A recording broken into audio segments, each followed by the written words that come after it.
नमस्कार। कभी सोचा है कि जब पारा चढ़ता है तो हमारे शरीर के अंदर असल में चल क्या रहा होता है, खासकर तब जब कोई कड़ी मेहनत कर रहा हो। देखिए, ये सिर्फ बेचैनी महसूस करने से कहीं कहीं ज्यादा है। ये सीधा सीधा सुरक्षा का सवाल है। तो आज हम हीट स्ट्रेस की गहराई में उतरेंगे ताकि हम सब समझ सकें कि सुरक्षित कैसे रहना है। चलिए, बिना किसी लाग लपेट के सीधे मुद्दे पर आते हैं। ये जो शब्द है ना, ये बिल्कुल साफ कर देते हैं कि हीट स्ट्रोक कोई मजाक नहीं है। ये एक ऐसे दुश्मन की तरह है जो चुपके से बिना कोई चेतावनी दिए हमला करता है। और बस इसीलिए ये समझना बहुत ज़रूरी हो जाता है कि हम आखिर किसका सामना कर रहे हैं। बात सिर्फ पसीना बहाने तक की नहीं है, उससे कहीं आगे की है। जरा इन लोगों को देखिए, ये वो लोग हैं जो चिलचिलाती धूप में सबसे आगे खड़े होते हैं और इसीलिए गर्मी से होने वाले गंभीर स्वास्थ्य जोखिमों की चपेट में सबसे आसानी से आ जाते हैं। ये एक कड़वी सच्चाई है जिसका सामना रोज लाखों लोग करते हैं। अच्छा, तो चलिए अब ज़रा और गहराई में चलते हैं। हम सब ने वो मजाक तो सुना ही है कि अरे यार, आज तो इतनी गर्मी है कि सड़क पे ऑमलेट बन जाए। लेकिन जानते हैं, डरावनी सच्चाई ये है कि यही गर्मी हमारे शरीर के साथ क्या कर सकती है। तो अब हम गर्मी के इसी छिपे हुए खतरे से पर्दा उठाने वाले हैं।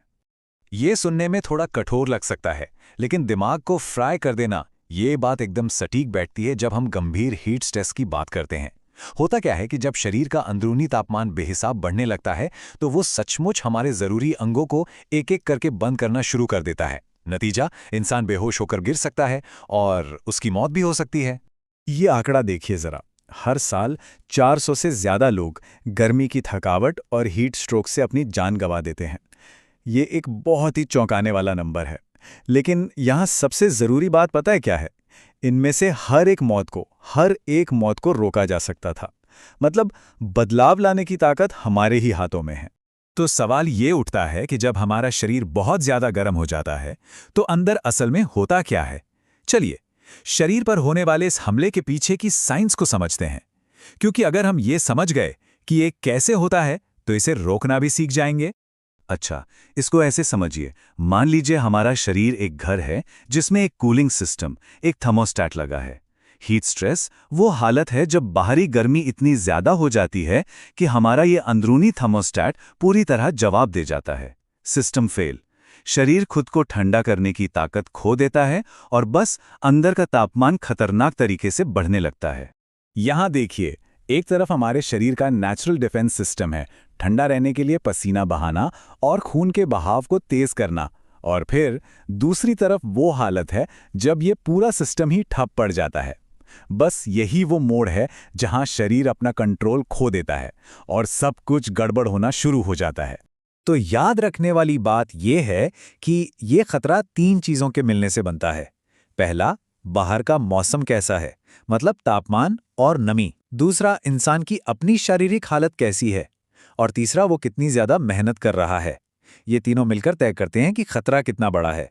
देखिए, गर्मी से जुड़ी बीमारियां ना ज्यादातर अचानक नहीं होती। ये एक एक करके बढ़ने वाला खतरा है।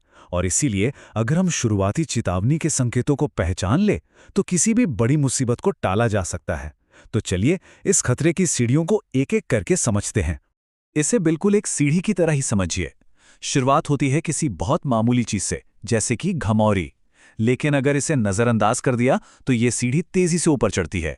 गर्मी से ऐंठन, फिर बेहोशी और आखिर में जानलेवा हीट स्ट्रोक तक। अब हम आते हैं सबसे सबसे जरूरी अंतर पर, जो हम सबको पता होना ही चाहिए। हीट एग्जॉशन और हीट स्ट्रोक में क्या फर्क है? यकीन मानिए, इस अंतर को समझना जिंदगी और मौत का सवाल हो सकता है, क्योंकि दोनों का फर्स्ट एड एकदम अलग है और यहाँ एक एक सेकंड कीमती है। इस तुलना को बहुत ध्यान से देखिए। सबसे बड़ा फर्क क्या है?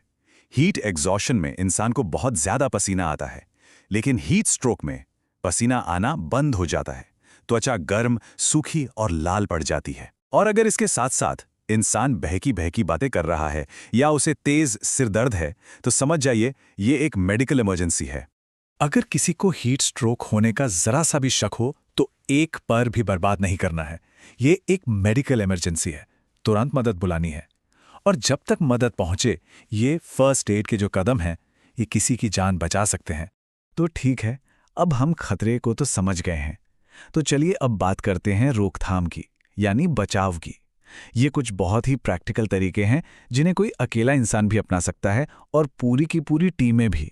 इसे अपनी पर्सनल सेफ्टी की चेकलिस्ट मान लीजिए। पानी पीते रहना, सही कपड़े पहनना, बीच बीच में आराम करना और आसपास नजर रखना। मतलब हाइड्रेटेड रहें, हल्के कपड़े पहनें, छाया में ब्रेक लें और अपनी और अपने साथियों की सेहत का ध्यान रखें। ये बहुत आसान लेकिन सच में जिंदगी बचाने वाले नियम हैं। लेकिन देखिए, सुरक्षा सिर्फ एक इंसान की जिम्मेदारी तो है नहीं। वर्कप्लेस और सुपरवाइजर्स की भी एक बहुत बड़ी भूमिका होती है एक सेफ माहौल बनाने में। चाहे वो सबसे भारी काम को दिन के ठंडे घंटों में करना हो या ये पक्का करना कि पीने के लिए ठंडा पानी हमेशा मौजूद रहे, ये एक टीम एफर्ट है। और आखिर में सारी बात घूम फिरकर एक ही जगह आती है, एक दूसरे का ख्याल रखना। अपने साथ काम करने वालों पर नजर रखें। अगर कोई ठीक नहीं लग रहा है तो उससे पूछें। ये जो मिलकर जिम्मेदारी उठाने वाली भावना है ना, यही सबको सुरक्षित रखती है। तो हम आपको इसी एक सवाल के साथ छोड़कर जा रहे हैं। संकेतों को जानना तो सिर्फ पहला कदम है। असली सवाल ये है, क्या आपकी टीम और आपका वर्कप्लेस सच में उस वक्त एक्शन लेने के लिए तैयार है जब इसकी सबसे ज्यादा जरूरत होगी? क्योंकि गर्मी में सुरक्षा का मतलब सिर्फ गर्मी को झेलना नहीं है, इसका मतलब है सुरक्षित रहकर एक साथ मिलकर काम करना। तो ठंडे रहें, सतर्क रहें और हाँ, एक दूसरे का ख्याल जरूर रखें।